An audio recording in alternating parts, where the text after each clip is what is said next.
The views and opinions of this show is not necessarily the views and opinions of the National Hockey League, its affiliates, or sponsors.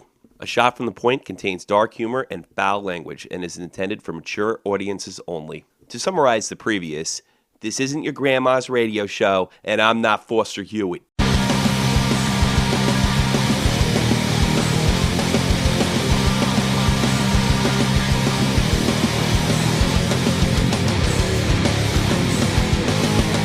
You're listening to the most badass hockey podcast in all of your land. This is A Shot from the Point. Coming at you on demand from the heart of Europe, this is the most badass hockey podcast in all the known Deutschland. This is A Shot from the Point, and I am absolutely, I don't even know what to say. I am absolutely psyched up. We have the original of originals. We have the first, the beginning, the living legend is back. And it is Chicago Dead on Dave. That's right, I'm back, hockey fucks. I couldn't even wait. I couldn't let you finish. I had to jump in. I'm back, you hockey fuckers. What's going on? Hold on. Here we go. Can you hear me? I can hear you. I keep kicking them out. That's ridiculous. Too pumped up, Dave. All right, you there? Yeah. That was one hell of a start, wasn't it? It was a great start. I kicked on my headphones twice. Extension cord. I'm leaving that in, too. Yeah, you should. That's a good start. Yeah, it's a brilliant start. But that does not, it does not dampen my enthusiasm. As it shouldn't. Fuck headphones. Fuck headphones. There's going to be more fucks and shits this year. I guarantee. It's going to be more fucks and shits? I think so, because I don't do it on my other shows, so I'm going to do it here. You're very clean mouthed on some of your other shows, and I was always the dirty potty mouth guy here. Do you think that has anything to do with you being a nice Midwestern boy, or? Yeah, that's it. That must be it. No, I think it's because I'm searching for relevance, and my podcast hero and my journalistic hero is Tony Kornheiser, and he never uses potty language. That's weird because he's from Brooklyn, correct? Yeah, but that guy, he's an old Jew, and he doesn't cuss or any of that. Every Jew I knew cussed like a guy from Brooklyn. Actually, he must be an exceptional person.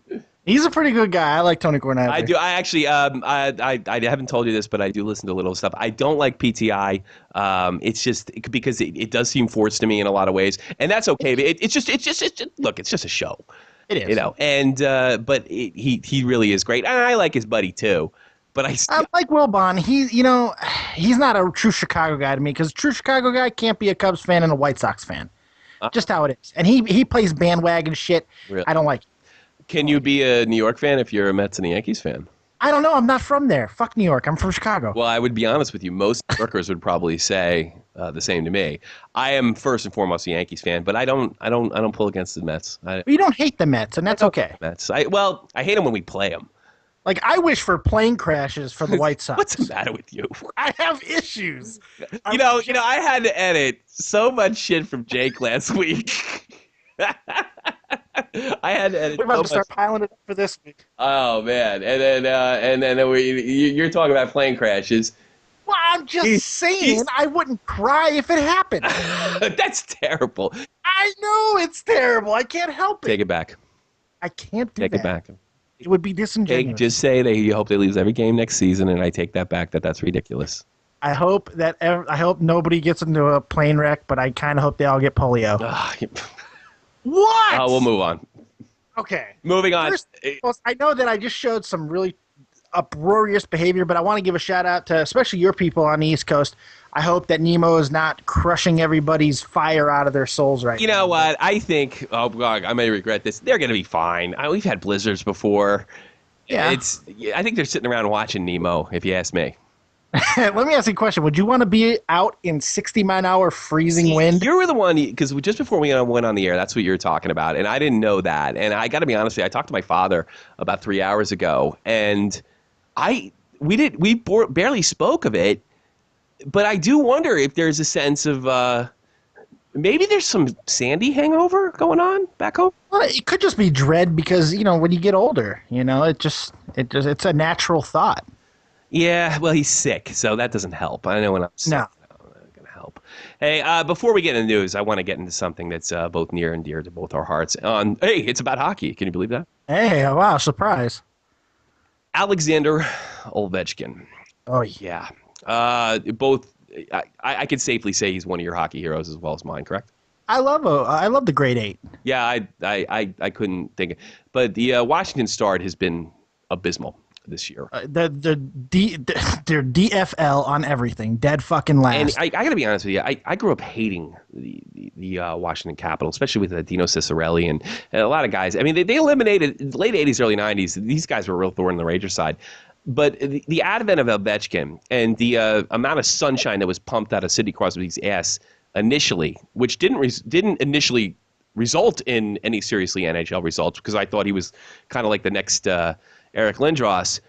Ovechkin did come through very early in his career. He showed that he was one of those guys, and the argument was always Ovechkin over Crosby, and Ovechkin was clearly a better player than Crosby. And it does seem, and not just from a results situation between Washington, it does seem that Crosby is probably the most complete player in the NHL right now, and that sickens me, man. I know how much you hate to say that, but it's true. And it seems like he's growing into the hockey player that we thought Ovechkin was a few years ago. Perhaps me, yeah. I really like what Sid's having a great year, by the way. By the way, his total points is still one behind Patrick Kane. Yeah, just saying. We'll get to those Hawks later. Well, you have the last guy I thought nothing to complain about. You really have nothing to complain about. Yeah, I know, right? But Ovechkin, he's taking a lot of shots a game, man. Yeah, absolutely. I thought he wasn't. I was saying his creativity was down when you and I were talking the other day. You know what? The guy is taking he's taken 44 shots on goal this year. That's more than Kane. That's more than Crosby. Wow. It's a lot. 44 shots on goal through 11 games. That's quite a few. And I know a lot of people listen to the show, and a lot of people that talk to me personally, they don't like Mike Milbury, and I'm one of the few people that does like Mike Milbury. Milbury really brought this to my attention, and I'm going to shock you with about the words that I'm about to say. Milbury criticized.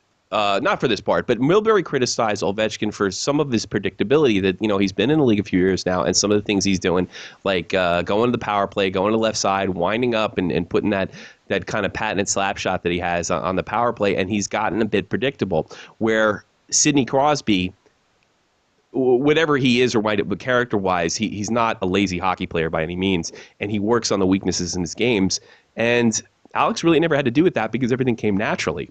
Yeah. And Sid knows that he has to kind of bring it up to the next level. And apparently that hasn't really gotten through Alex's head already. And guess who agreed? And I got to be honest, it was him and eventually Frenchie McFrenchman, Pierre McGuire. Blah, blah, blah, blah. Oh, God damn. Your boy. And I was listening to them both, and I couldn't disagree with either of them. That must have been hard for you. It was really difficult for me because besides the New York Rangers, I don't think there's ever been a player that's come along that I enjoy watching more and root for more. Yeah. And I think it's, well, and we were talking about it last season. He really wasn't an impact player in the Rangers playoff game. It was. Well, you remember, I was convinced he was hurt. He was sucking. What if he's just out of shape? What if that's all this is? Could be. I mean, it's very possible. Now, look, I'm not. It's been 11 games, 10 games, whatever it is. I don't know if it's too early to start talking about getting Adam Oates out of there, but it certainly doesn't seem like he knows how to manage a hockey game. Yeah. And I don't know all that much about hockey, but he seems to be like, I think I could do a better job right now than Adam Oates. And this is a Hall of Famer we're talking about. Sure. And Adam Oates is a unique player because, from what I understand, he showed up for a tryout and got on. Yeah. And he had a very unusual style of play. I think he was the best passer besides Wayne Gretzky of his era. It's a statement. Yeah, no, it is. And he used a flat stick, like a stick that we'd see from the 1950s. He had no curve in his stick whatsoever. He's like Happy Gilmore's putter. I am not willing to judge Oates yet. But something Milbury said that me and you talked about last season on one of these shows, On a Shot from a Point, was the fact that maybe Dale Hunter didn't like him personally, and that may have played a little into it. And I look, from what I can see, the guy's a nice kid, and he seems like a genuine person. I don't know what's ticking him. And we don't know. We can only speculate on what's going on over there. But it's very unfortunate to see what's going on with Alex Ovechkin. It's almost heartbreaking. I mean, to use that statement in a sports term is relative, of course, but it is. It's almost heartbreaking. The guy has 7 points. I know, and I don't know what's wrong. It's not my level of expertise. I'm not going to pretend it is. And you know what? It's probably not professionals, reporters' area of expertise either. But there is something wrong there. You mentioned a pretty radical idea that I didn't agree with initially, but I'm giving more thought offline. Do you want to let everybody know what you thought what should be done? Are we talking about my possible trade, Alex? Yeah, why? And just explain why you think that's because first of all, you made everybody groan in a second, but I gave it some thought during the week, and I just want you to explain why you think that would be the best thing. Well, it's kind of funny because since we had that conversation, I've actually reversed my stance. You convinced me, you asshole. Yeah, well, I know. Isn't that how it goes? Well, no, what I was saying at the time was, sometimes you need a fresh start as a player, and that might be true. It might be time for him to get a fresh start. However, if you're looking at it from a Washington Capitals perspective, that's my problem right there. Go ahead. His value is at an all-time low. Yeah. That's the issue. What are they going to get for a guy who's playing uninspired? Now, there's going to be somebody who's going to say, this guy has got to be, he's 6'3", 230 pounds of just hockey greatness waiting to happen.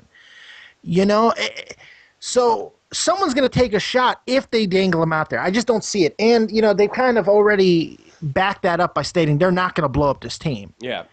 But sometimes, you need a fresh start. The same thing happened with my Chicago Bears this year. It looks like Devin Hester, the greatest return man in the history of the game, is going to get a fresh start because sometimes you got to go to a new team. It's just how it is. I would agree with you, and then we're going to move on to the news after this, but I would agree with you that it would be a good, and that's the problem. We're Alex Ovechkin fans. We're not Washington Capitals fans, and it could not be a good move for the Alex. It could not be the good move for the Washington Capitals. He could go anywhere, blow up, and become the player that he was before, or even better than that. Why would you want to do something like that? Now they're not going to get equal value. As far as first of all, who is equal besides Sidney Crosby, and maybe Jonathan Toews or a Patrick Kane. And none of those are going to happen. None of that's going to happen. Not right now. None of that's reasonable. That probably could be a trade down the road in a few years when we're a little older. But you can't get equal value for him. You can't even get undervalue for him because, in a lot of ways, that his value is decreased. But I think there's a lot of teams willing to take a chance on him. It's not good for the Washington Capitals. They have to get a coach in there to do something for this guy, unless there's something wrong that we don't know about and he's being an asshole, which I have trouble believing. But for Alex Ovechkin, going to a new team would not be the worst thing in the world, and I have to agree with you on that. It would be. You've seen it before. Guys get traded; they're not playing that well, and they kind of like morph into their former selves with a new line mate or a new sense of purpose or what have you. And I don't want to see it happen. I kind of like seeing him in that uniform. I think he looks cool. I think he's made the Washington Capitals a legitimate hockey threat, a legitimate hockey team where they're always kind of like just a lame-ass expansion team that just hung around forever. But for Alex, I wonder if he would even be against it at this point. Well, I have a scenario that I think could work. I really think there's only one scenario that could work, and I don't know who would go back in the trade, but the Kings. Moving him to the Kings and putting him on a team that has an unquestioned captain. You know what I'm saying? Where he doesn't have to be that be-all player. Let him get back to playing. I think if something where the Kings were already big and physical and young, they can use a shot of adrenaline, and Ovechkin might get down with playing with guys like Dustin Smith and all that. Who knows? Look, you know what? That's kind of a crazy idea, and it could work. It might be so crazy that it works, but the Kings have the talent to win the Stanley Cup, and they need to get their act together. I don't know. There's 30 games left in the season. Yeah, I know. That's the problem with the shortened season. They need to get there. Yeah. They have plenty of talent. We said it last year. That's a future dynasty.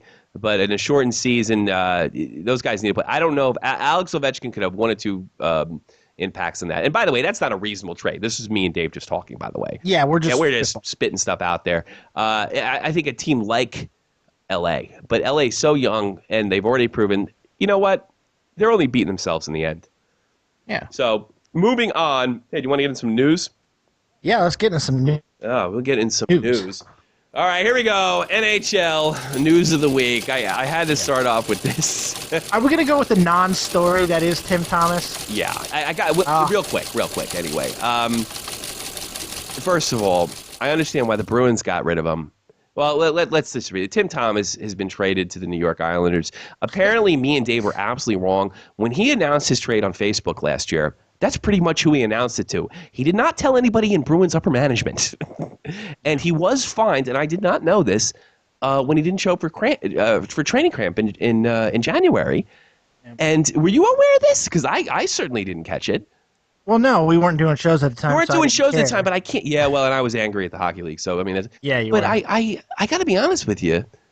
It's bizarre. The Tim Thomas situation just simply... Here's the headline. Tim Thomas situation gets even more bizarre. And what's even more bizarre, the Islanders pick him up, who I think have a perfectly good goaltender in Nabokov over there, and a guy that's not going to play, who has a really big contract. And I guess it relieves Boston's, but is this just another weird move by the Islanders just to... I explain this to me, Dave, because I don't get it. Well, first we got to look at the trade. All right, it's a conditional second-round pick in 2014 and 2015. And the condition is he has to suit up. So this probably isn't even going to actually happen. Bizarre. They're not going to be on the hook for any money unless he actually suits up. That's the condition of this trade. Yeah. Now, it has 3 years to happen. This is a complete financial move by the Bruins and an understandable one. He's 39. Even if he does come back, you can't expect him to catch lightning in a bottle again like he did in 2011. I just don't see it happening. Absolutely not.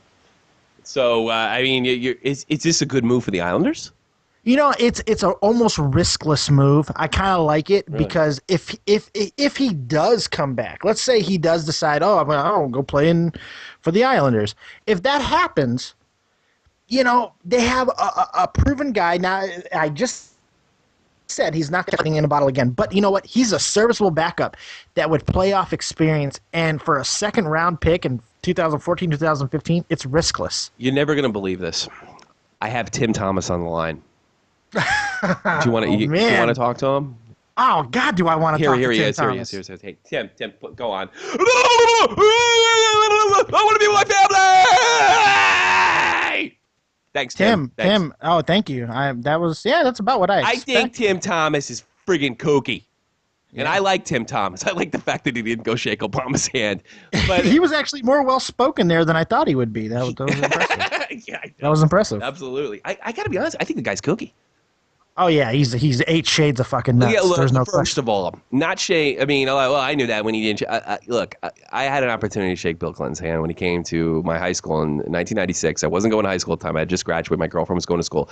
And for political reasons, I decided not to do it. No disrespect to the president, but it was not something I wanted to do. So I get that. Not unless I had Purell. But it's obvious. Well, you know, a lot of people told me I was crazy. And he was on a non-smoking thing. So, I mean, what a phony jerk I would be shaking hands with him. I mean, I smoke like 1,000 cigarettes a day even then. And I personally disapproved of the guy. So my girlfriend, I was invited. My girlfriend's mother went instead. And that's a political statement. I get that. But I think we're going beyond that. Yeah. There's something wrong. Why would you quit hockey at 39? Why do you think you could just jump back at 41? And just by taking a season off, why do you think you could announce this on Facebook and not talk to Bruins management? As much as if he gets on, and I'd be the first to defend him in normal circuit, and this is a left-wing conspiracy, I'm going to be the first to knock him down and say this is a bunch of horse crap. That you had a contract, you're not living up to the contract, whatever your religious beliefs might be, and I support a lot of his beliefs. I'll be perfectly honest with you. But if you know what? A part of being a man of your word is living up to the contract you sign. And he should have been a Bruin. And a good thing Tuukka Russ is doing well over there in Boston, because I think Thomas is kind of spitting his legacy. It has nothing to do with not going to see Obama. Obama has everything to do with handling this situation like he did after they were eliminated in the playoffs last year. And I want to move on from there, if you don't mind. Let's be fair on the Obama thing real quick. Sure. every year there's a player who does from maybe not from every single team, but every year there's a player who doesn't go see Obama. Every year. I did not know that. Every year there's at least one person off of a championship team who decides not to go. It's become a trendy thing. Oh, I didn't know. I did not know that. It happens. Did it happen with Bush, though? I don't seem to remember that happening with. Oh, yeah, it did happen with Bush a few times. I could pull up the stories, but I really don't want to. No. Was it political or was it like, I don't want to show up? Probably political. Oh, okay. Fair enough. More than likely. I want to say NBA. It happened in the NBA. Yeah, okay. All right, well, but moving on. But you think that it's fair to kind of pigeonhole. Well, he's famous for it more so than any other athlete. And I tend to believe you. I'm sure that's being the case. And it wouldn't surprise me if he's a cultist or something. Nah, you know? he's just a very religious Catholic, and he does. I don't know. He's a very religious Catholic, and he does not like the president. That's very possible. You know, man, he's an Irish Catholic or whatever he is, and he's stubborn as a mule. And I grew up with that, and that's another show for another time. Tim Thomas, stay the fuck home. Nobody wants to see you again anyway. You're old. Rest the knees. Take a bow. Goodbye. Fuck him. All right, that's where I am on Tim Thomas. Okay. Really? Well, I'll leave it at this. I still like him a lot, but I don't know what you expect him. I don't know really what do you expect from the situation. I don't really get it. All right, moving on. U.S. hockey. Well, I don't know really to start this. The Winter Olympics are coming up in 2014. You're away. I despise the Olympics but I do love the hockey. It is some of the best hockey. Oh God, I love it's really where I fell in love with it. It's more open. It's beautiful hockey. It's really a beautiful hockey game. It's really good, and yeah, there's not the fighting and all the things, but there's still a lot of it's still a more physical game once you get the NHLers out there than you think. Because by the way, the NHL still doesn't have a deal on the table. And it's gonna happen. That's what I'm bringing up. That there is. Sorry. No, it's okay. It's okay. It's okay. I'm excited. I'm juiced up. I'm super. That was 2010 was spectacular, and it was great. We lost. All right, but it was a great game. That was a great game. Oh, well, I was disgusted Sydney scored, but I was very happy that Jerome McGinley got the assist. So another one of my hockey heroes. Take a silver any day, Yeah, that's true. Yeah. 1 year from Scotia. Am I saying that? Scotia, Russia. The NHL still does not have agreement in place to send its players. Does this get done, Dave? Oh, of course. There's no way. I mean, if it doesn't, there'll be outrage. And I think NHL players might actually leave the league if they're not allowed to represent their country. So I don't think there's a question. There is a agreement between Alex Ovechkin and the Washington Capitals right now that either way he goes. Yeah. And that's through management. So that's just the way it is. The Olympics are a big deal to people, athletes still. It has not become a joke like a lot of things I know. I don't understand it. It's a big joke to me.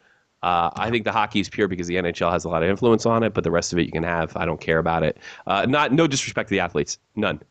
Whether winter or summer games, I just don't like it. Regardless of what you do, to be able to display your talents at arguably the highest level, international competition's biggest stage, and represent your country is a big deal. Absolutely. And if it was just that purely, then I would 100% agree with you, and I'd probably be way more into it. But it's a bunch of political horse shit. We saw it in London, and I'm not interested. And we're moving on to the next story. Yeah, I agree with that. Yeah. Was Tortorella the coach of the last team? I think so, but I can't remember. Oh God, I can't. That's going to be interesting. Yeah, I think he's slotted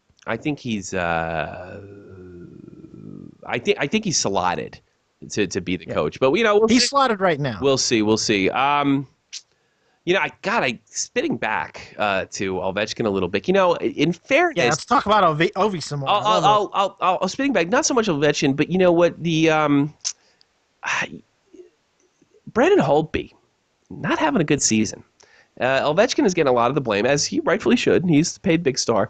Brandon Holtby has a .86 save percentage. It's .862 save percentage in the Washington Capitals. That is a huge reason this team is losing right now.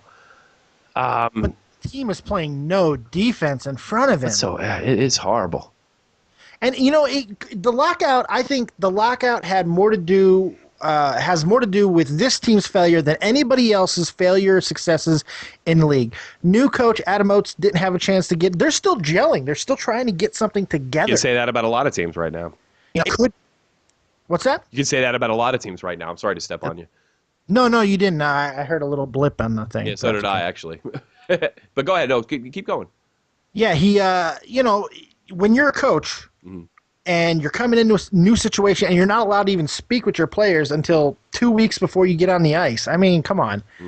What were they expecting to happen? And they're gelling, and I really do think that Ovechkin does have some. He's not in shape. He just doesn't look like he's in shape to me, and that could be part of it. I just think it's all coming together, and they're still trying to gel. They're not going to make the playoffs. Oh, really? Oh God, there's 30 games left. They're not turning this around Okay. in 30 games. Fair enough. I'll eat my hat if I'm wrong. My instinct was to argue with you, but I don't know if I can. I mean, come on. I mean, 2-7-1, man. They're DFL, dead fucking last, man. This leads me into my next story. NHL teams finding it tough to repeat as elite. The Los Angeles Kings, New York Rangers, and Phoenix Coyotes are having very difficult times starting off.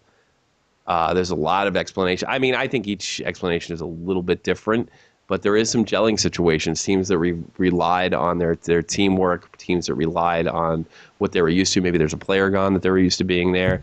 That you're seeing these elite teams really having a very difficult time trying to perform in this lockout season. Any theories on that? Well, see, here's the thing. With the Kings especially, I think they're the most confusing team in the NHL, even more so than Washington. Because as great as Ovechkin is, the overall talent level on the Kings, with Jonathan Quick, last year looked like the best goalie in the fucking league. I still think he is. I'm just saying this is a bad spot, but go ahead. He's not who he was. He's not who he was last year. No doubt about that. And the rest of that team is young, and they only played within the playoffs. Now, granted, they were an 8 seed. But what they showed in the playoffs, the talent they had, that's why it's so confusing to me of how badly they're playing. They're just playing horseshit hockey, man. Horseshit hockey. Horseshit hockey. Horseshit hockey. Yeah, that should be a new catchphrase. Yeah. Horseshit hockey. What's Phoenix's problem, you think? They suck and they're a bunch of goons. Move on. What's the Rangers' problem? I think you've hit the Rangers in the last 2 shows pretty well, and if anyone out there has been following the tweets and the posts on Facebook and everything, and especially by Jay and your boys that's been on, who by the way have done a fantastic job in my absence. Oh, thank you, thank you. Step off the King's throne now, boys, because guess what? I'm back. No, they've touched on it. Yeah, go ahead. They've touched on it well with the lines and all that, and I don't have the hockey vernacular to properly explain what's wrong with your Rangers. And you know what? They're over Mount 500, so I mean, that's something. Yeah, well, you know what? I'm going to get in the Rangers at the very end of the show, so I'm going to leave that for later. And I think I have the problem solved. I know what's wrong. All Jonathan Tortorella needs to do is talk to me, and everything will be all right. In fact, I've given him a few tweets. Yeah, you should tweet him with your phone number. Well, I tweeted him with how to make a line change. I looked it up. I wrote how to make a hockey line change, and I sent it to him, as I mentioned in a previous show. I have not heard a response, but I think it would help. It might. I mean, maybe he needs to send him a Hockey for Dummies manual or something. Actually, it might not be Tortorella's fault, but we'll get into that later. And I'll give you a big hint. They traded all his guys away, but we'll get into that a little later. I got into this. This is something I wonder if we're going to be talking about for a while. I touched on the last 2 shows, and I didn't think it would surface, but there's obviously something to it. This is 3 weeks in a row now. NHL expansion is still seriously being talked about, and I'll give you an idea. Former NHL union boss Paul Kelly believes it's coming sooner than later, and we're going to see NHL expansion. Forbes reports that only 5 teams in the NHL, the New York Rangers being one of them, are actually turning a profit. Not surprising. No, it's not. I think your Blackhawks are on the list. For some reason, I forgot to write this down. But it is shocking to me that this is even. And like I said, this has a lot to do with our economic financial roles, whether it be government or whether it be business. We have decided that when something fails, it's not that we don't accept failure. No one should ever accept failure.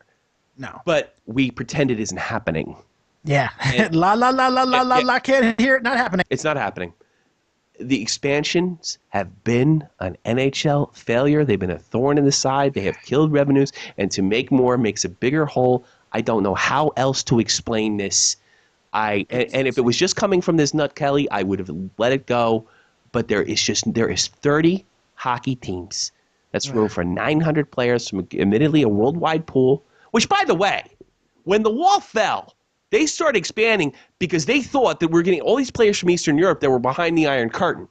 Yeah, The problem was food became a priority over hockey after the Soviet system fell, where military and hockey and things of that nature to make the country look good overseas was more of a priority. Food was a priority. People were starving. And in fairness, after that, it's been 23 years. We are starting to see better European players come into the league all the time.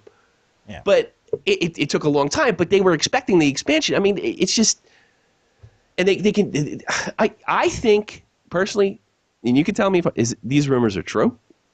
I think there's something to it. And I think that the NHL is almost embarrassed to admit at this point, but they will surprise us with it at the end of this season. What do you think? It's going to happen. And it's without a question in my mind, because they think that they have this same delusional thinking that so many people do, that, you know what we can do? We'll spend our way out of it. We'll produce another team, and hopefully that will be the hot team. Maybe we'll get a new team out there and they'll win the Stanley Cup and they'll get a whole new market. Look, we shouldn't be talking about expansion. We need to be talking about contraction. We need to take about 4 teams, and I'm being generous with 4. The league needs to be about 26 teams, maybe 24. I take 26. You know, and let the talent level be spread around the remaining teams in a fantasy style draft. You know, I don't know how they would do it, how they would choose contraction, but it's going to happen. More teams are going to come in, and it's not going to be just 1. It'll be 2. And I can't think of a worse. So you don't think this is total bullshit? No, I don't. Either. I really don't, because this is not the first time that I've heard about it. It's so stupid that it's got to be true. Yeah. What? Well, it's that greed factor, man. I mean, they want to try to – they're forcing hockey in parts of the country that doesn't want it. We're trying to save a team down in Phoenix that nobody likes. Nobody wants to see. And it's a good hockey team. No, they're a bunch of thugs. They and might be hooligans. thugs, but they're entertaining. You've got to go, well, at least up until last season. They're entertaining. They run deep in the playoffs. You can't take that away from them, Dave. I know they hit your guy. I know they hit your guy. The last game when we went and pounded the shit out of that's Torres? True. You did. We beat the hell out of that, man. Did you think Torres lost that fight? Oh, yeah. I don't think so. I do. I think Torres held his own. I'll be honest with you. And believe me, he might be, but he didn't get his ass kicked in that fight. Well, I have my Blackhawks glasses on, so I don't even think he got a punch off. He watched the fight. I think he might have won the fight. Yeah, I think he might have. But he's a big tough guy. What do you want? Yeah, he's a tough guy. There's no doubt about it. You know. But you know what? I like, because you're like, this is coming. I'm watching this fight. I'm like, I think Torres is winning this fight, and I want him to by no means. I like Marion Host. I like the Hawks. I was like, this guy is. They said the big goon after him, but he was handling him. Yeah, he did. Unfortunately, he did. Sorry. But you know what? I like how Host has come back this year. We're gonna get into the Blackhawks, I'm sure, and I can't wait for that. The Blackhawks. I'll say this now. We're introing because we're almost at the break. Blackhawks, at this point in the season, have to be the Stanley Cup favorites. And not just number 1. It's because they have a cup of 4. And it's because they're frightening. And we're going to get into this later. Crawford, we're going to switch subjects now, but Crawford might be the man. I got it. We're switching subjects. No. It's hard for me to switch subject. I'll make it easy on you. Okay. It's a major incident in that Blackhawks game. Yeah. Eric Desjardins, and was it hit on Duncan Keith? Jamal Myers. Jamal Myers. All right. I'm actually currently writing an NHL rant about this. And I know you may have your Blackhawk blinders on, but I know you're going to be fair. No, you're going to be surprised at what I have to say. I'm not going to be surprised because I know you're a fair guy. This is frightening what's going on in this league. There was a hit, a beautiful hit, not even a clean hit, a beautiful hit on what was the guy's name? Jerome. Jamal Myers. Maris. Nice open ice hits. Exactly what you want to see in hockey. Did result in a fight. That happens. It did. That's hockey. But Bolin went after his ass. There's no man. problem. I got no problem. I watched the game. I didn't even. It's funny. I watched that game and I didn't think too much. And all of a sudden, you see the referees in this big super conference, and I'm like, hey guys, there was one fight going on here. I mean, it's not that difficult. But what I didn't realize is they were talking about their jobs.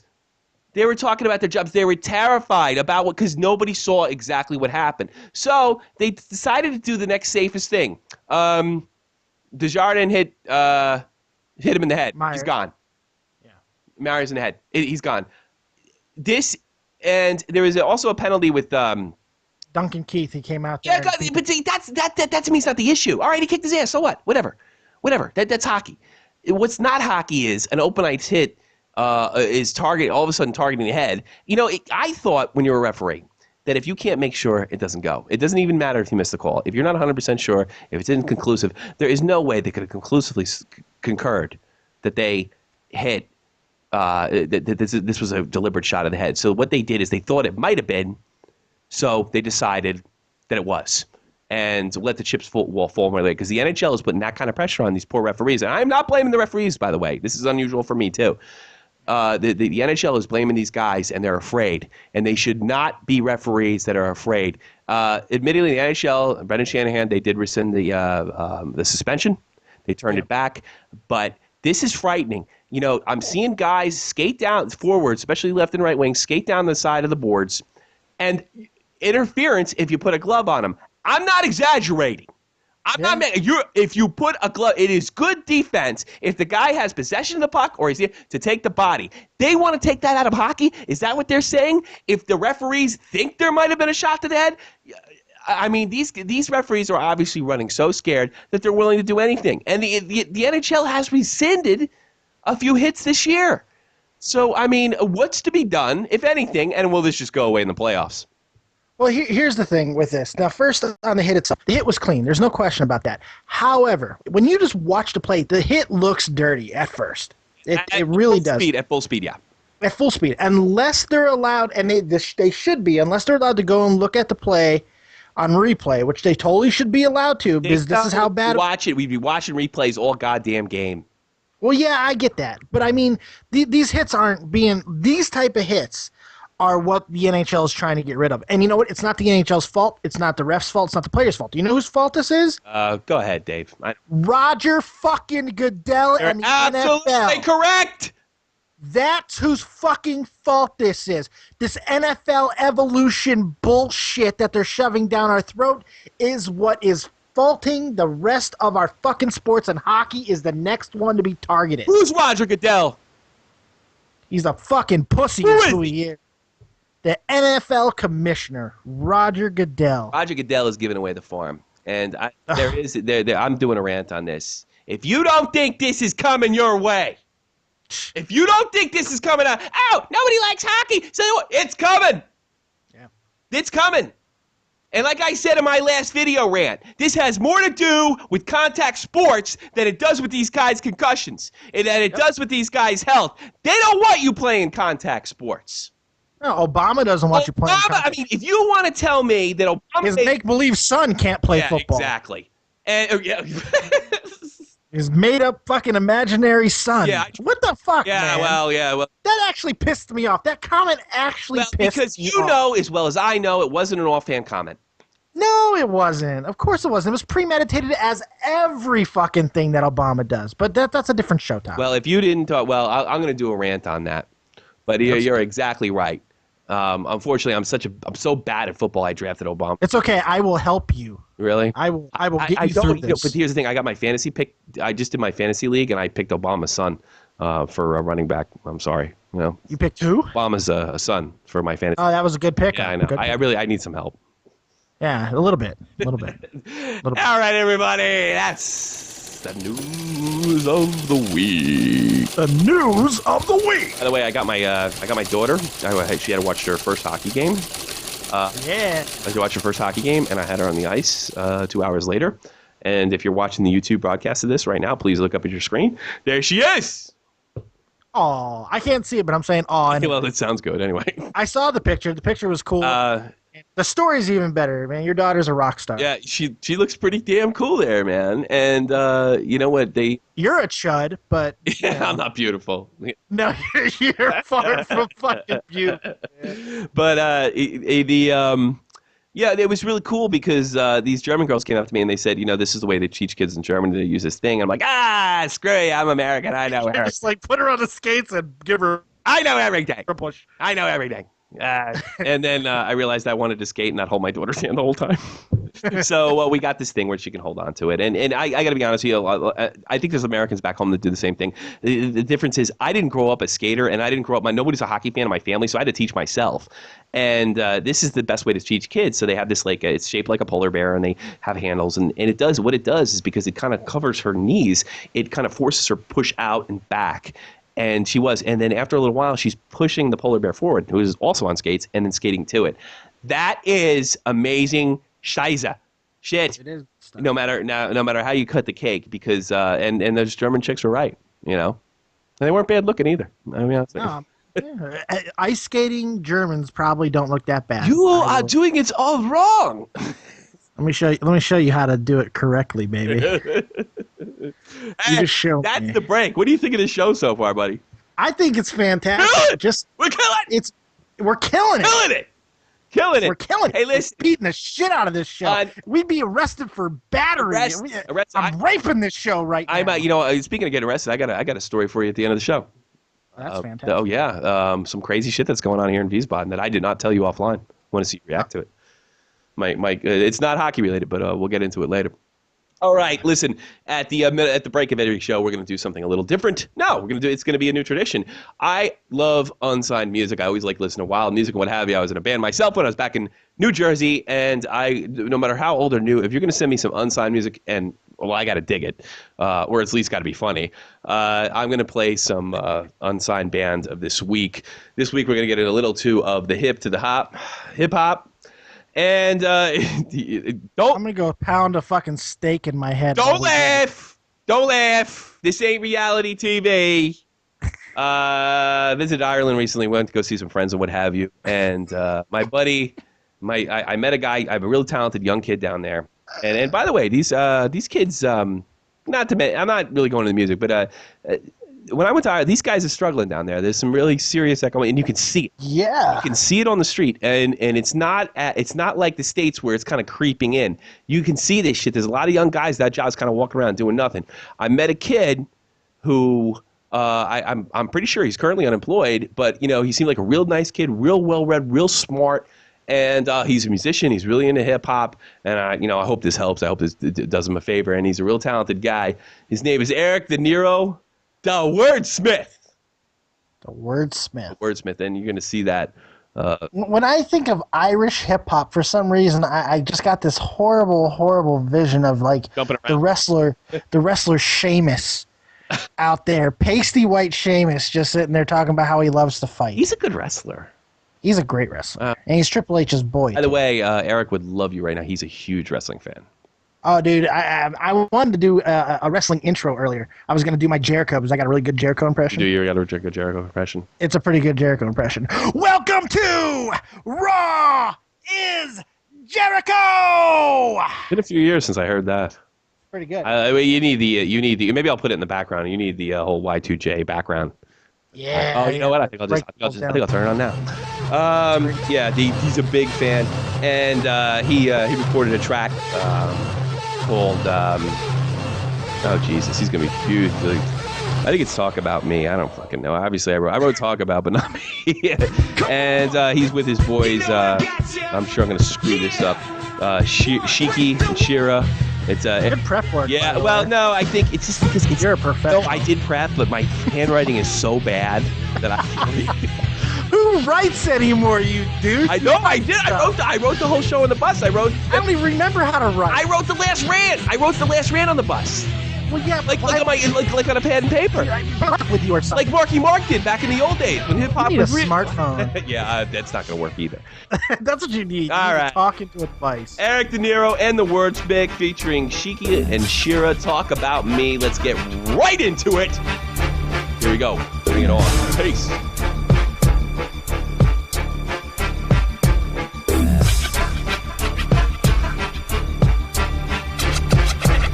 I'm writing up a letter for everyone to see. To all the motherfuckers that wanna go against me. It never prevents me from doing what I'm doing. Eventually we will bump heads soon. Leave your face in ruins, leave you agitated. These little fools really think that they can make it, but they can't make it in this game. These motherfuckers never heard of the war pain. That's why I'm slaying with the ruggers. Just a vocal on my track like crutches. This song is like a slaughter and the butchers. Now I don't got the best vocabulary in the world. That's cause I never read a dictionary, never stayed in school. I played the field, now I played the real. This is the new skill. Hate it, I love it, but I put nothing above it. From east to west, north to south, I still love it. Talk about me and you will get fucked with. Yeah, these same motherfuckers wanna talk about me, but they don't understand that I do this proudly.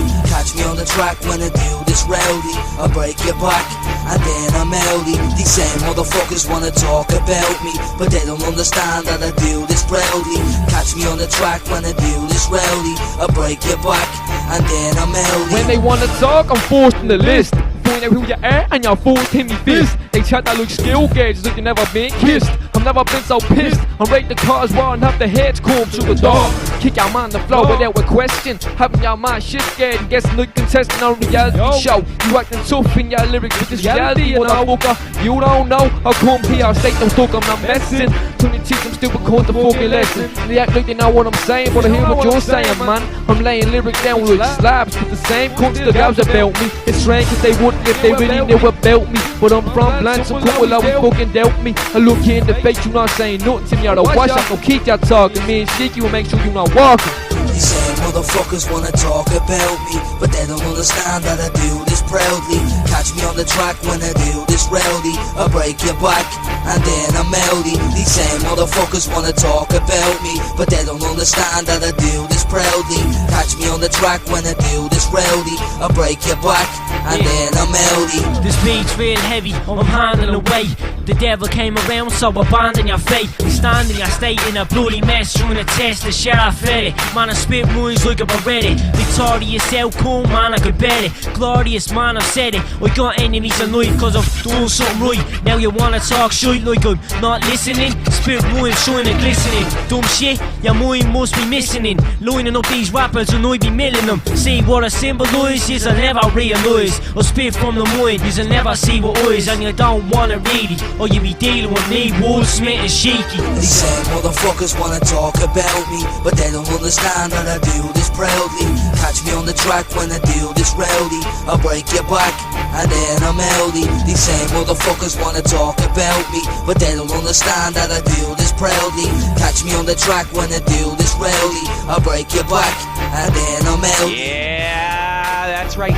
We're back. Yeah. We're back. We're back? Yeah, we're back. Oh, yeah. Hope you enjoyed the wordsmith. And we're back. The Irish wordsmith. The Irish wordsmith. Hey, listen, hip-hop's the world. It's not just only for the African-American community. This is a worldwide phenomenon from the USA, just like rock and roll. Yes, sure. Take your word for it. Oh, come on. There's got to be one rap tune you dig. Well, yeah. I mean, I'm not saying I don't like rap and hip hop. I do. There is some rap. There's some stuff I listen to. Old school stuff. I don't like any of the new garbage. No, I don't like any of the new stuff either. Actually, you'll notice there's a Wu-Tang vibe to this track. And, you know, there's something there. The kid's a wordsmith. Clan ain't nothing to fuck with, so. No. Neither is the wordsmith. Well, we're getting right back into the NHL Team of the Week. Yeah, may I bust your balls real fast? Yeah, go ahead. Good call on Nabokov, by the way, douchebag. 27th worst goalie in the league. You referred to him in the upper echelon of goalies. Here's the thing I'm going to defend. First of all, he doesn't have a defense behind him. Second of all, it's save percentage, what? He's about 90%. It's at 93, but he's got a straight 3 for goals against average. That has more to do with the defense, and that was one of the arguments that Brodeur, although it's more than bullshit at this point, that Brodeur wasn't so good. He had such a strong defense in front of him. The save percentage is really what you want to look at, and it might have been a little strong saying he's one of the better goaltenders in the league, and maybe I've watched a few Islander games there, and look, my Rangers beat him up the other day, Yeah, they did. and it's not like they didn't have to work to beat them. They're not as bad as everybody thinks. And then John Tavares is also coming into his own over there. I think they're a very young, tweakable team. Hey, listen, I'm an unbiased situation. I hate fish sticks. I hate fish sticks. They're a future exciting team. I don't know if that future is going to do well in Brooklyn. Yeah, but they have. I've caught a few games when they're on, and when I can catch a game, I try to watch a whole game. And I've watched 2 Islander games this year, and I don't hate what I see. I don't. It's not a joke out there. Yeah, like I've seen in past seasons. And they're on pace to get the playoffs at this point. Well, no, they're outside of the playoffs right now. But what, number 9 though, right? Yeah, well, they're 10. They're below you guys. Yeah. You're at 9. They're at 10. Well, yeah, the Rangers obviously have more talent, but that's a different story altogether. Well, yeah, but you know what? You want to talk about defense? The New York Ranger defense has been letting them down all year, and still, and Lundqvist is still up there. And he's middle of the pack goalie right now. He's got a 2.61 GAA. His save percentage is about the same as the Blackhawks. I got 99 problems, but a goaltender ain't one, brother. That's very true. No, it's no doubt. I don't know. Lundqvist looks to be more mortal this year than he did last year. I mean, I've seen him get beat. Because Prust is gone. Yeah. Yeah, you're not wrong about that. Let's get into your Blackhawks. Let's go. Oh, can we? Can we fly high with the soon-to-be champ? Yeah. You're gonna. You know what? I have no issues with the Blackhawks. Something tells me I'm gonna will by the end of the season. I wonder why. Is it because I'm going to be insufferable? I think so. Because guess what? 2 championships in a 4-year period. That's pretty fucking sweet. And guess what? It's gonna happen. They are now still the only undefeated team in regulation. They haven't beaten it too. Regulation. Well, what was it? One overtime, 1 shootout. They lost. We've lost two shootouts. 2 shootouts. So we have not even lost an overtime. Yeah. So it barely counts. Shootout losses. Real quick, I don't like the fact that you get a point when you go to OT. It's only 5 minutes. If you win in OT, it should be a straight win. That's my opinion. I agree. Shootouts, yeah. God, it's such a random bullshit thing that. I hate the shootouts, man. I really do. Do you like the ties? I like this better than ties. I hated ties. That's the problem. I sort of agree with Jason the first. It's such a weird thing. Like, I'd rather have a winner, but I hate ties. And I don't have to have a tie, but I got to be honest with you. The penalty shot, when it does happen, does seem kind of not as cool as it used to be. Yeah. And when they win, it doesn't feel like it. You win a shootout. It'll feel like it if you're, at 9 moving into the 8th seed and you need the 2 points. Yeah. But other than that, I just. Well, what better option is there? That's the question. You can't just let them play till a winner because sometimes, as well as I do, sometimes games can go a while. That's why I don't really have. I'm going to say this, and it's going to kill a lot. And consider I'm mostly a traditionalist. I like the shootout. My problem with the shootout is you shouldn't get a point no take. That's where I'll leave it. Yeah, fair enough. That's where I'll leave it. I like. I'll live with the shoot. I hate ties. So do I. There should never be a tie in professional sports. Period.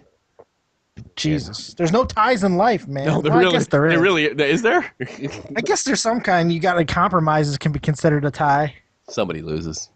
Somebody still does. You know what? If a compromise is being married less than it normally would. That's all a compromise. Being married, I can confirm that yes, there is a loser in every fucking compromise. That is true, and usually it's me. Yes, sir. Usually, it's me. You're the only guy in the world that thinks that. Blackhawks played 11 games. They're 9-0-2. 9-0-2. OT losses. They're the goals against average. Has the backup even? Emery's played. So they have. Yeah. Emery's 3-0. Yeah, that's right. Emery's 3-0. He looks sharp. Crawford might be. He may be top 6 goalie right now. Really, your goaltending woes might be. Kind of solved, and we were talking about Luongo a few weeks ago. Yeah. I don't know if that's a good move now, not just because of what Jay said, but if Crawford's going to play well, leave him in. Yeah, but the problem with Crawford is we've seen this from him before. This is not the first time that Crawford's been stunning. He's been stunning before. So it's not surprising that he can play well. Now, what is surprising is he has kept it going for this year, a fourth of a season, and that's impressive. Yeah. And if he can keep that going, yeah, No problems. I got no problem with it because I don't think we have a goaltending problem because Emery's playing well. So I'm off the Luongo trade now. You also have Patrick Kane playing out of his mind. You know what? You know why Patrick Kane is so awesome? Why is that? He's learned how to finish. The guy's a fucking murderer out there. He's scary. I love it. Scary hockey player. They say Best hockey player on the ice right now. They say that Marlowe's the scariest guy because he's got the most goal. I can't think of anybody that's scarier than Patrick Kane. Man, I mean, this guy scares cab drivers around the world. Is Patrick Kane? Yeah. Hey, 8 goals, 10 assists, 18 points total. The guy is a fucking monster. And if you're looking at, you're probably looking at the same list I am. All the players that are scoring, that need to be scoring, it's like right in order. You got Kane, Hossa, Toews, Sharp, Bickle, Stahlberg. This is exactly what they needed. Is anybody underperforming on this team? No. You know what? Johnny O'Dea, he came in. I thought that was a really underrated pickup in the offseason. I like him. Dave Bolin is a monster. Duncan Keith is our nice little goon out there, but he can play as well. I really like Duncan Keith. I love this team. Yeah. I love this team. That's why, you know what? If someone's going to a goon in a quarter way through the season, he's got 1 goal and 3 assists. Yeah, he could play. Yeah, so that's what I'm saying. The guy can play. Unbelievable. It really is. And you know where it starts? And I think the best hockey is played this way.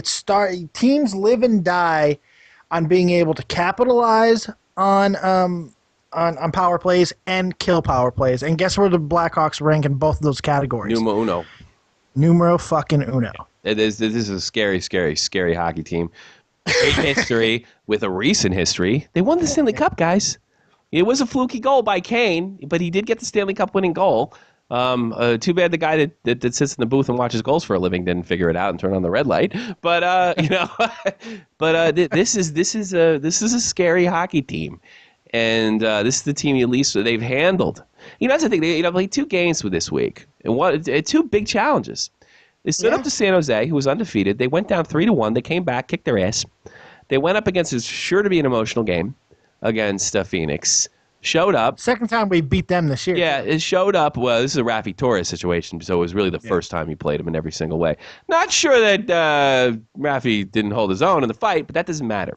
What needed to be done had to be done. And after it was done, it was like the announcer said, I forget it was either the Chicago or the San Jose, because I watched the game twice, the Chicago or the San Jose announcer, he's just like, okay, now it's about the 2 points. And they went and got the 2 points. There's no team more focused right now. There's no team more on top of their game than those Chicago Blackhawks. Good to see. Just don't want to run into it in the final. No, I don't think anybody does, and I don't blame them. This team is just nasty in every fucking sense of the word. I mean, you talked about you give the names out there. These guys could be number ones on so many teams. I mean, a number one option. I'm saying Hossa, Kane, and Taves. Hell, Sharp, man, Patrick Sharp. Who knew that he could dish it out? With the exception of Hossa. Let's see. Hossa. Oh, I like Hossa too. How old is Mr. Hossa here? He's 34. He's 34. So, he's 34. Yeah. He's a little older. With the exception of Hossa, you can build teams around Kane and Taves. If you were to, they were going to somewhere tomorrow, and there you go. That's one thing. I do got some criticism, excuse me. I'm coughing like last season. Can you believe that? I haven't coughed. Maybe it's me. That was the first. Maybe I bring it out in you. Maybe that was the first. It's okay. Yeah, I have not. If I was talking to a guy as sexy as me, I'd cough too. I wouldn't be able to help. Can't control myself. Can't control yourself. Potential goalie problems. If both these guys keep playing well, you may run into a Richter Van Beeswick problem in the playoffs. Who do you choose? You can only pick one. And these could cause problems. And when you pitch the wrong guy, then you're screwed. If you try to play both, you can't win either. So that could be a potential problem. That's a really good problem to have. But don't think for a minute that's not an issue. This is a little too early to tell, but I'm just really it's tough to criticize a near incriticizable team because they have come back from behind in some of these games. Losing stretch. Let's see how a team that wins all the time hits 3 in a row. How do they deal with that? I'm going to go on record right now, and I'll say it. I don't think the Blackhawks will lose 3 games in a row all year. I'd be surprised if they lose 2 games in a row. I just recorded that, by the way. Good. We're talking 30 games left in this year. I would not be surprised if we go. We'll lose a couple games. I think we'll probably lose 7 to 8 games, and you can put me on record. I know that's not a big amount, and I might be stuffing my head full of craziness here. You're crazy. I'm not a hockey. You know what? You've always been really objective, I think, till now. But I'm trying to be, but I can't help it because they're so You are good. dead on Dave. They're so good. Yeah, I did kick your ass in the playoffs. Oh, I no believe. doubt about it. I'm looking forward to this year's challenge, though, because it's not going to just be me you're up against. You're going to be up against Jake and I'm Jay. gonna kick their asses too. That's gonna be great. That was the highlight of last season. Is the dead on Dave predictions. And all three of you assholes are big hockey guys. I'm just a douchebag. You seem to know what you're Highlights. Yeah. Yeah, I know. And I'm gonna outpick you guys again. I'll pick you. Yeah, I don't know, man. Could be. That's going to be definitely the challenge for this year. Definitely going to do that one. That'll be great. I just like I see that.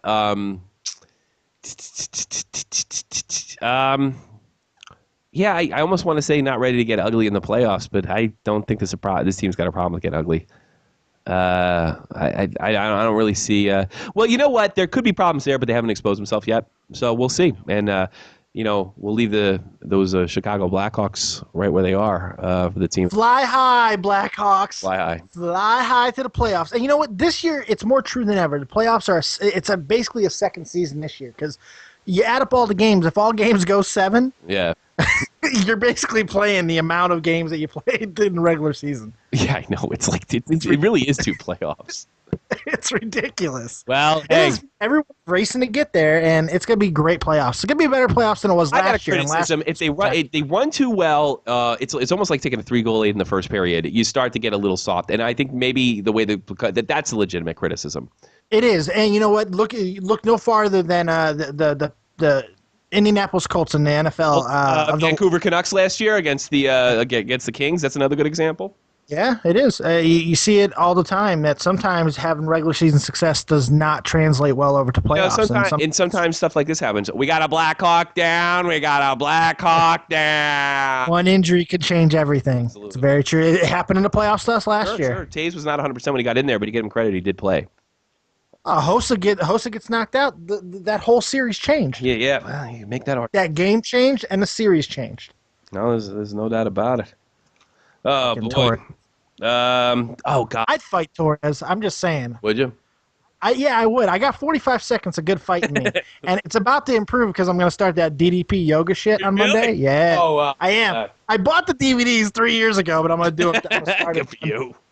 I'm just too fat. Yeah. I'm too fat. It's bad. I'll post a picture. I tell you, guys can whether you lose keep weight up or with my not, progress. it couldn't kill you to do that DDP. Like, What if it does? What if I fucking? That's a worry. I'm down to host. Oh, I love you too, you fucking ass. I'm down to I'm host. worried that I'm gonna sit there. Did you see the Sean Avery interview? No, I wish I was gonna lie and say yes. Oh, I didn't. no, don't. There's no reason to lie. There's no reason to lie. All right, I'm putting this link in there. This has to be the most bizarre and fascinating interview. Avery's an interesting guy. He really is. He did play his own way. I thought at one time, and this is I'm not accusing the guy of being gay or bisexual, and I don't honestly. I really don't care one way or another. That's entirely his preference. But it did seem that he might have used this platform to come out as a homosexual. And Really? or bisexual, and like I said, that doesn't matter. But if you think I'm just being facetious right now or just being like a jerk off, watch the video. First of all, the announcer opens up where there's a guy sitting next to him that was roommates with him in L.A. And he said he would the announcer or the interviewer, who looks like a talking corpse, by the way. This guy is like right off the set of The Walking Dead. It's the weirdest thing in the world. But he did an excellent job interviewing Avery. He really, really pinned his ass against the wall. And he, you got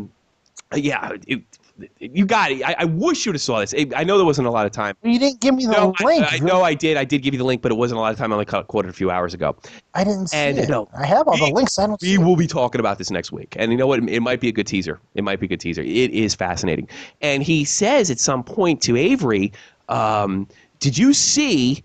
do you remember when we lived together? Wasn't it a great time? It sure was, buddy. And me and my girlfriend looked at each other. I was like, is he about to come out? And he refused to do the interview without this guy, because he was at, I'll let you watch the video. He also touches on the Dustin Brown situation, dodges it completely. Does he? Yes, dodges it. He doesn't say no. He doesn't say yes.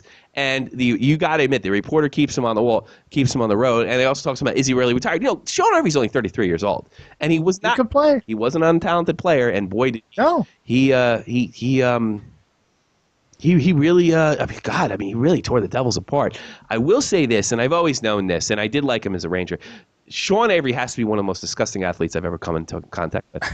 And I'm not exaggerating. He is one arrogant prick, and he tries to rationalize it this way and that way. He even goes into things like that athletes are not allowed to express themselves like they should because of the fear of things. Like it's like I felt like I was talking to like a rock star or some kind of weird New York artist or something, not a professional athlete. Now, I always known he was like more into fashion and things of that nature, but he does kind of hint at a bisexual relationship, and he does complain about the kind of control, which probably is admittingly, I think I think he was honest like 90% of this interview, 95% of this interview, and he talks about the control that these guys have over they kind of manage their image, and this is a guy that's like totally image conscious. He couldn't take it, but Dave, you got to see it. We're going to touch on it next week. The strangest and most bizarre interview. Not to mention the Crypt Keeper actually interviews this guy. It's amazing.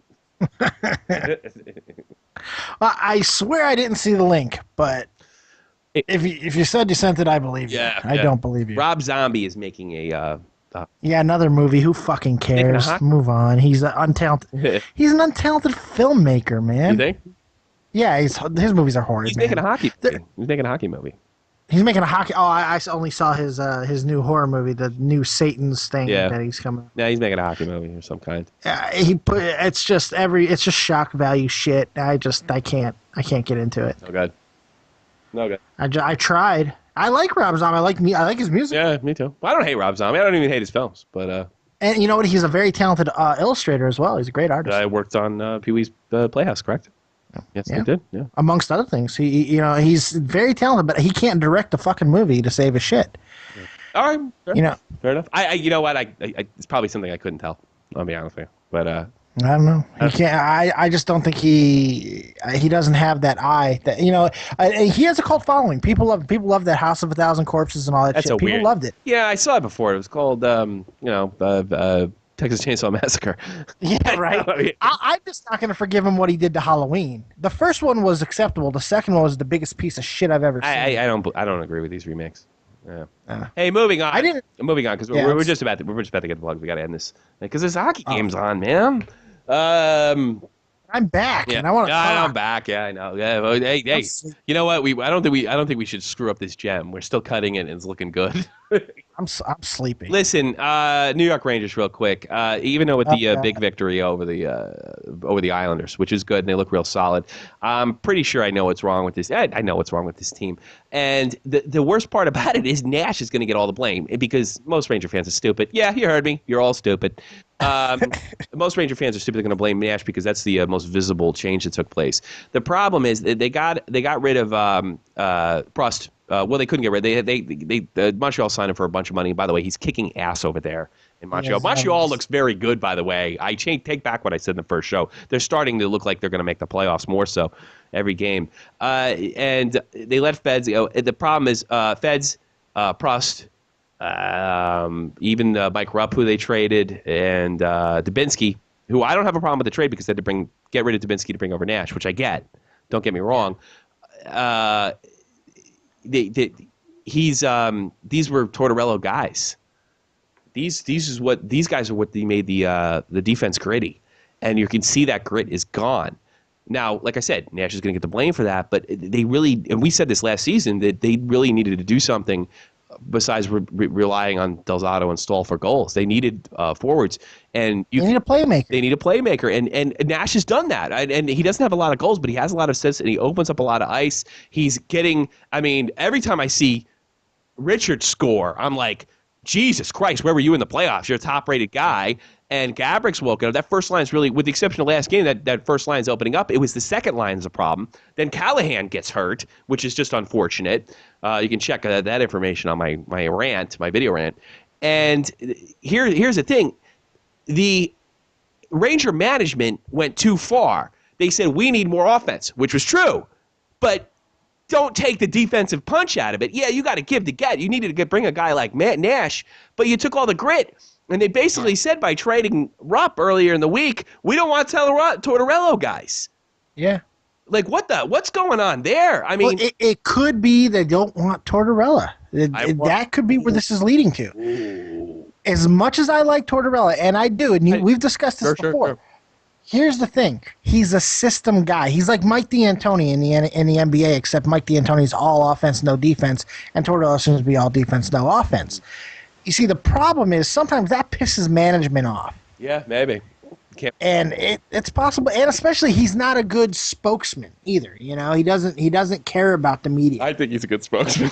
Well, yeah, because every answer he comes out is "go fuck off." You know, of course you like him, but you gotta assume that he's rubbing people the wrong way in management. And by getting rid of 4 guys who are known to be Tortorella guys, that could be a clear message to an underachieving team right now that we don't want you anymore. Wow. And let me tell you, that guy will be out of job for about 5 Oh, I know. I mean, really, big deal. He did seem to straighten something out. They put the new rookie line with Callahan in the center. That seemed to work out. But, I mean, that's one friggin' game. Although it counts for like 10 in this season. Yeah, it does. It does. You know? And, in this season, a one hot stretch gets you into the playoffs. Yeah. And one bad losing streak, like you said, the Washington Capitals may not be in the playoffs, which is really unfortunate. Yeah, I don't see it. Yeah, me either. DFL, man. They're DFL with 3/4 of a season left. It's over. FUBAR. Every meaning of the word FUBAR. They're done. But the Rangers have a shot, and I think that if they put it together right now is the time to do it. Mm-hmm. If they put it together right now and they go on a run, they're going to make the playoffs. However, if they go cold again, let's say they lose 7 out of the next 10, I think Tortorella's gone by midway. I don't know if anybody's going midway. It's just too short a season. But yeah, you know what? I could definitely see it at the end of the season. People are overreacting to shit. Especially New York. No. Come on, man. No argument there. It just seems. It seems very weird to me that like they really decided that they needed offense, and they did. They needed a playmaker. They got that playmaker, and really, if I had explained, I don't mind losing to Binsky. I know it's going to crush Jay, but I don't mind losing to Binsky because we had to get Nash, and Nash has done nothing wrong. He has done nothing wrong. It is not his fault that this team can't make a fucking line change. That's actually Tortorella's fault. That's Tortorella. It is. It's all Tortorella. Not that look, everybody makes mistakes. I'm okay with that. But now you start taking his guys away, and the defense looks less gritty. And now it's like, look, the Rangers were, we had this conversation with Jake last week. In the old days, the Devils were the gritty team, and the Rangers were the skill team. And then last year, we saw it switch. The Rangers were the gritty team, and the Devils were the skill team. So I guess somebody imagined, well, we need to be a skill team. Well, you can't. Not when you have the tools that are in place now. You need a whole new set. You need a whole new fucking toolbox. I don't want to second guess any type of moves that being made, but you know what? I said it last year. I thought Parise would have been a better fit, and you know what? I'm going to stick by that now. Would they be having this problem if they got Parise instead? I like Parise better than Nash because I love looking.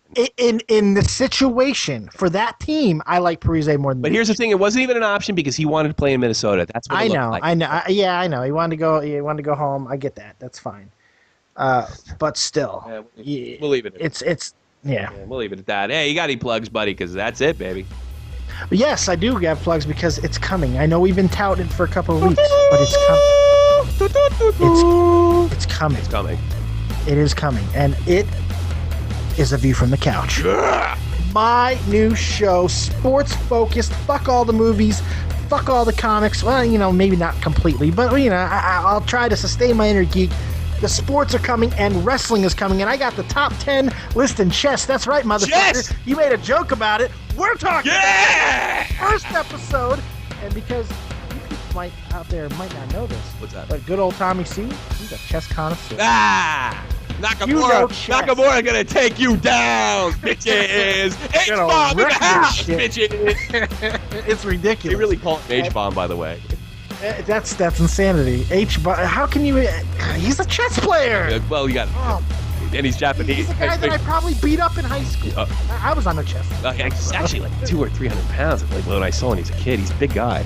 And we could call him H-bomb, and he's Japanese. Oh, Jeff God. is American, by the way. Jeff. How wonderfully inappropriate. He doesn't care. He likes it. That's great, though. I think He's it's a crazy guy, but we can't talk about him because people are getting pissed off. But if you from the couch, go ahead. I'm sorry, I totally interrupted your plug. Go ahead. No, it's okay because you're part of it. Because you're going to be part of the View from the Couch, correct? Yeah, it's all see you on. sports talk. We're all. Yeah, and it's going to be great because it's just going to be interesting to see how you flounder on some certain topics. It's gonna be It's good. I promise you that I will give it my absolute best. Wrestling is going to be a main focus. That's not a problem with me. Especially coming up in WrestleMania season. You could smell it in the air. It's going to be great. And I promise you that we will electrify, we will entertain, and you will never, ever be the same again. I don't know. I can't think of a freaking like a wrestling thing to do. Just Ooh, my book. It's on ebook finally. Chronicles of L.J. Stevens. Probably- You can buy it for $3. I probably should have plugged that the last couple weeks. I forgot. Yeah, I did. Thanks a lot. For $3. Chronicles of L.J. Stevens. Buy it on Amazon. Read me. It's only 100 pages. I'm a terrible author. God, you know what? Jake's gonna kill me. I didn't write down the date. Forget some more stuff. You're so prepared. But you know, I need a desk. I don't have a desk. You never believe I'm doing this. You need a desk. Jake Link Comedy. Check at Jake Link Comedy on Twitter. He's got shows coming up, I think, in Metuchen, New Jersey. Please check out Jake Link Comedy. Wear a coat. Minus the doll. Yeah, wear a coat. Wear a coat, motherfucker. Dress warm, bitch. It's Jake Link Comedy.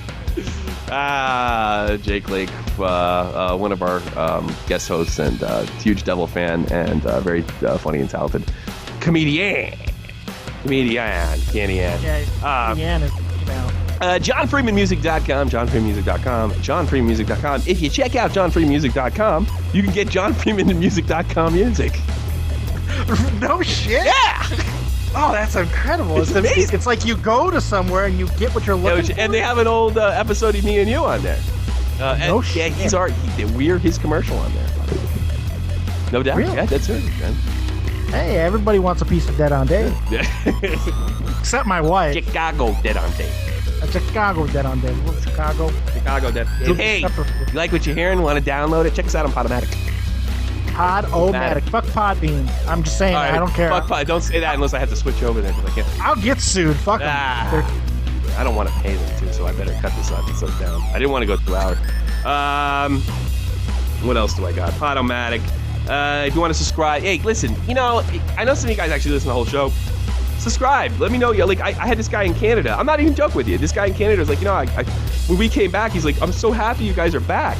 Well, I didn't even know who he was. I mean, you know, I have no idea. And I'm like, well, could you subscribe? I mean, that'd be great. Just let me know. And let us know. I think it's I Am Yumi or something like that. And he's apparently like, I check his videos out. He's like really into Counter-Strike. I think he's like definitely a hardcore first-person shooter gamer. And he gives us the time. I don't got his name because, you know, I can't prepare for shit. But but he gave us, he likes the show, and he said he was waiting for us. And hell, we didn't know that. Oh, hell no. I don't know. I'm pretty sure everybody hates me. I don't give a fuck. Yeah, and he's Canadian, so he knows more about hockey than us, automatically. Well, to be fair, I think my daughter knows more about hockey than I do. To be fair. I can skate, though. You can skate? I'm a fat guy, but it can happen. It can happen. Oh, God, what am I missing? I got Jake Link Comedy. I got subscribe to the YouTube channel. You can also catch me up on Facebook. It's called Tommy C's Podcast and Other Crapola. Tommy C's Podcast and Other Crap. Check it out on Google. You know what to do. fun time. Yeah, it's party all day. It is. Party all the time. Party all day. I got Jake Link. Got this. Got that. We got time for quick nerd stuff. I got some nerd stuff. Probably gonna have to put it off, but we'll definitely do it next time. We're a day away from the Walking Dead return. The only reason you gotta put it off is I gotta fit this on Podbean, so I don't mean to cut you off on that one. Walking Dead. Walking Dead. Yeah, Walking Dead's coming out. I don't know. We gotta plug them. They should be plugged. You have to, because I have to let everyone know I love them. Things we didn't touch on: Solani and Yager are tearing up the league on their team. So we should have. Those 40-year-old fuckers are really killing it. We probably should touch. Kate Upton, two-time. That's 3 times. 2-time Sports Illustrated cover girl. She's going to be on the cover of the Swimsuit magazine this year. Again, Kate Upton, hottest thing walking the planet. 20 years old. I would eat that. Make sure. I'm glad my girlfriend will listen to this shit. I'm Yeah, no. Yeah, Kate Upton, all that good stuff. Like I said, Yager's playing. We didn't cover that. And I don't know. I can't think of anything else. Could that be it? I think that's about it. I get the feeling that neither of you or me want to let go, but we have to because we have to. I don't want to let go. I've never wanted to let go. You never wanted to let go. It's like Titanic. I'll never. Well, when are you going to come back? When are you going to grace our presence again? I'll come back next week, motherfucker. You want me back, and the other guys don't mind stepping aside and let the king have his rule once again? I'll come back whenever you want me. Oh, you threw it down. But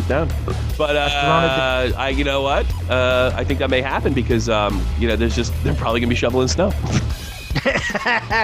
Yes, my alchemy of weather. I don't even know what the hell I'm talking about. My weather forecasting model that I've sent down there, Nemo. I created it. No, I didn't. All right, everybody. Thank you very much for tuning into a Shot from the Point. We appreciate and we leave you with exactly what Mr. Tortorello has to tell the New York Rangers. This is what should be said in the locker room. This is what needs to be done. This is what needs to be in Nash's ear. This is what needs to be in Lundqvist's ear. Let's take you back to a few years ago and listen to the man, the myth, the legend, John Tortorello in a locker room rant. Take it easy, everybody. Have a good night. I asked you to fucking defend. I've seen you fucking defend before, and you're gonna do it here. If that's how we're going to battle, we're not gonna have a chance to win. Jesus Christ, how much time do we have to talk about it? If that's all the juice we have as far as competing against that team, we will get killed tonight. And we have 2 periods here. So I've asked you all to buy into how we have to play. If that's it, we're fucking done. Pack it up! And I know that this fucking team isn't that way. I've seen ya. So we have 40 fucking minutes to go. Take each shift at a time and chip away. They are not that good in their end zone. And we know our club. That's the biggest fucking positive of our team is how hard we play. So fucking screw it on straight here. Screw it on, let's be ready to go each shift at a time, okay? So stiffen up here, everybody. Help one another. But I tell you, if you're not gonna be stiff, you're not gonna play. I'm warning you all. This is a contest here that's a good test for us where we are right now. Part of the season's done. Let's see what we are against the stiff hockey team. Let's be ready to go here now. Come on.